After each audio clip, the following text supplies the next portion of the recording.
Hey everyone, my name is Pratik Naik. I'm an editorial and commercial retoucher.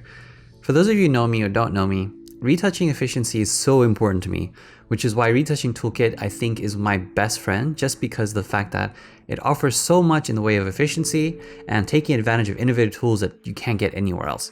So say you're like me and you have a bunch of actions and presets and tools and scripts and brushes that you always access, but you want to organize it in a way where it's customizable in a way that Photoshop doesn't let you do. That's what Retouching Toolkit basically is. Now, the other benefit of Retouching Toolkit is you can download add-ons in the future that allow you to take advantage of other tools that haven't been developed, like the color grading module, which is going to come out in the future.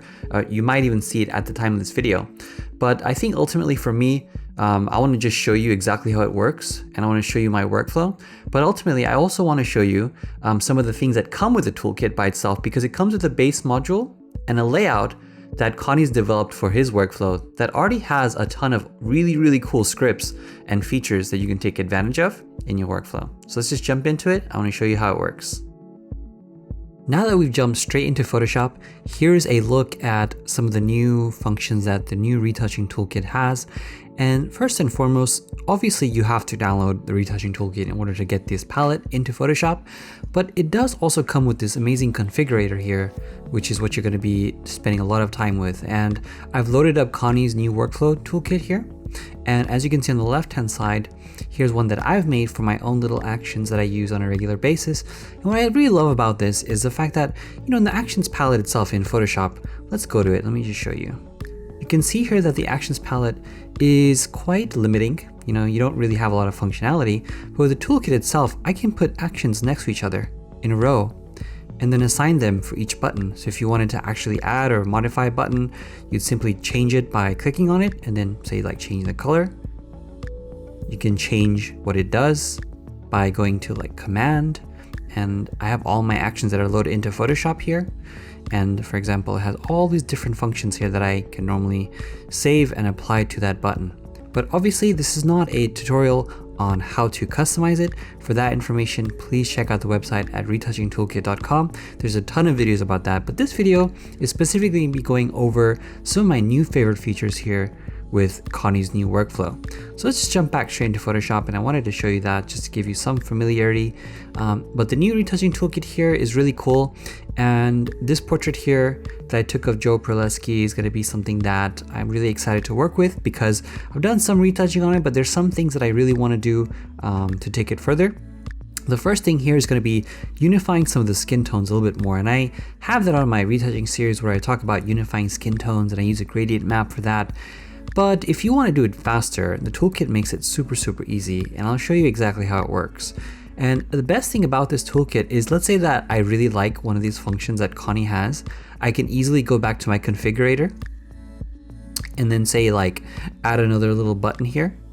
Under elements, I can say add a button, and I can change that and go to command, and I can change, say, one of Connie's little presets here in the scripts. I can take it if I want to and just put it here and apply that. And here's the scripts as well. So there's a ton of different things that you could do, and you can add different scripts, actions, as well as menu options. So Photoshop has different menu options you can put in there as well. So, like if I want to go to File, Save, I can just click on File here at the bottom and then go to like Save, and that becomes the save button. You get the idea. So a ton of things you could do. But anyways, if you want to borrow something from the new panel and make your own, you can totally do that. You can make your own little categories here. So it's really fun. But anyways, let me go back to it because I'm sidetracking. If I want to unify the skin tones, I use gradient maps for that, because I can pick the color in the highlights, shadows, midtones, and then just let it decide exactly how to set it up. Because the setup part's the most annoying part. So I'm going to click on Gradient Map Maker. Let's say I'm going to select the highlight, say OK. Select the midtone, okay, and select the shadow and say okay. That's it. I'm gonna click cancel. Now it's set up for me. All I need to do is hit Command I, go to my brush tool, and then with a 10% flow, I'm just gonna brush it in.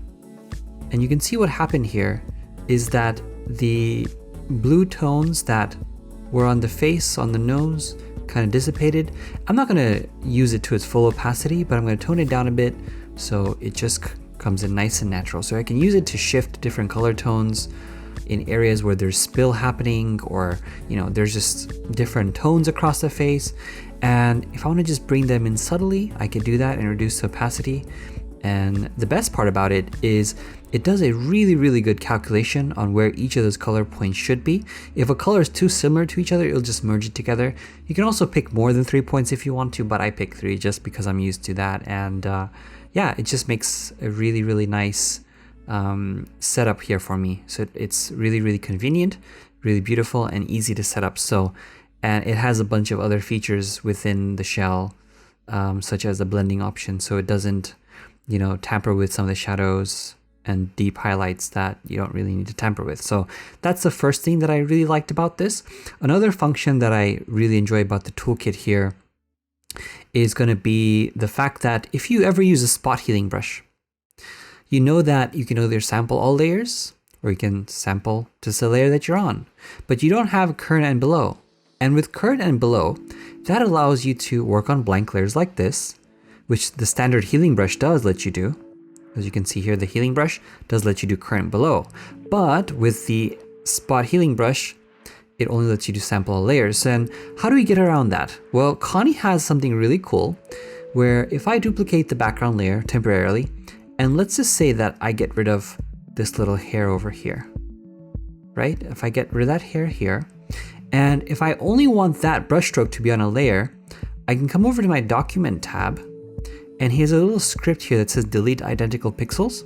I can click on that, and what it does is, if you notice, the layer itself went blank, but on the layer, it actually saved the contents of my spot healing brush.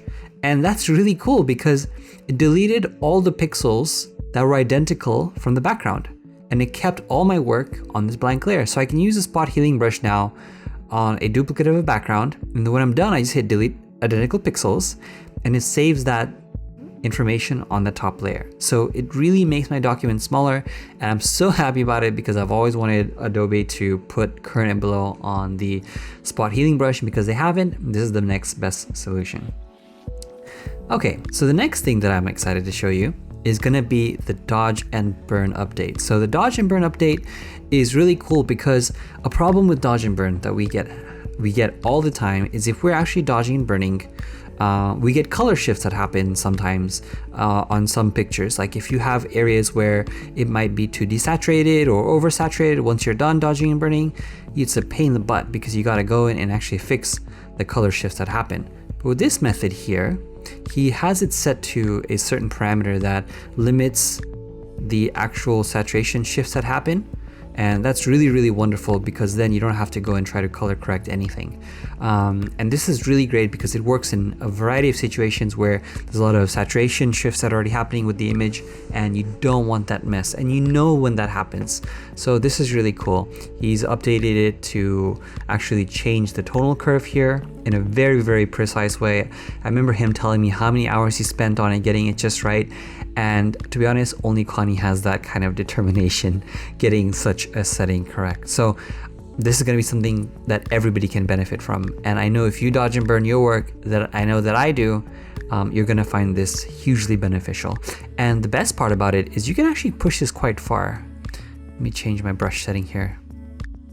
You can push it quite far and you won't get as many saturation shifts. This is also good for adding any specularity across part of the image. Obviously, I'm just overdoing it. I would never do this. Sorry, Joe, but you get the idea. It really keeps the colors quite pleasant, even if you're pushing it quite far. And normally you wouldn't expect to push luminosity this far, because even if you change it to luminosity, you still get a weird color shift that happens. And this, I think, is the ultimate for dodging and burning. I really, really am excited about it. So thank you so much for that, Connie. I would say the next thing that I really enjoy about the updated toolkit is the eye help function. So the eye help function here has all the possible helper layers. So in case you do want your luminosity helper layer, which is there, your saturation helper layer, which is there. This for me is so key because this tells me the areas that have more saturation than others. So for example, on the left side of the face, there's more saturation than say the right side, which is pretty identical to what I'm seeing visually.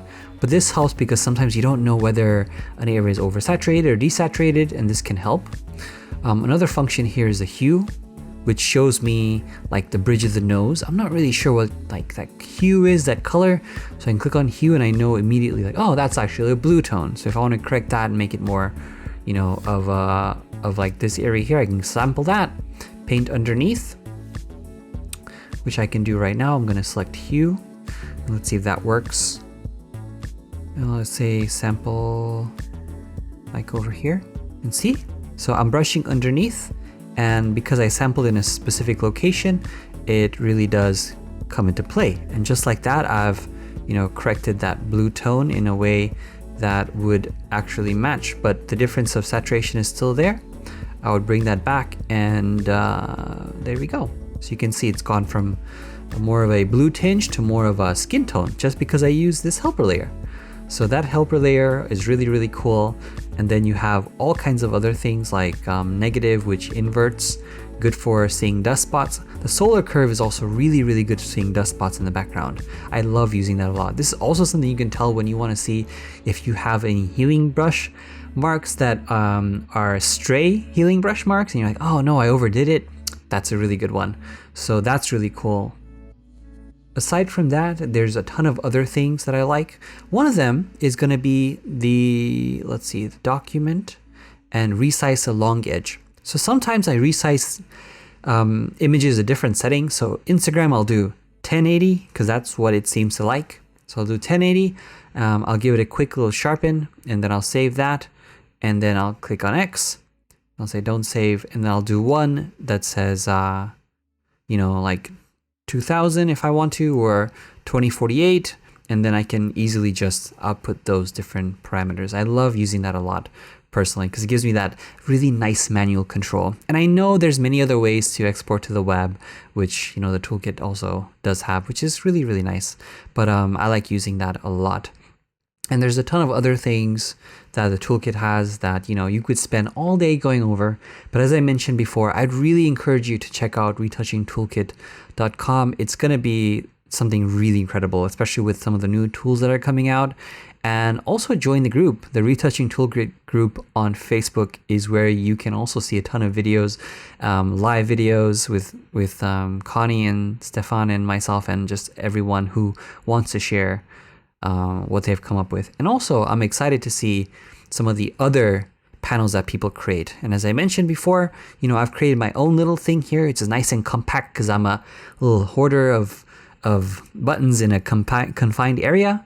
And I'm going to be taking some of these functions here and adding it to mine and expanding that. So it's really cool to see what people are up to and what they're doing. So hope you enjoyed this video, and I'm so excited to see what you do with the Retouching Toolkit.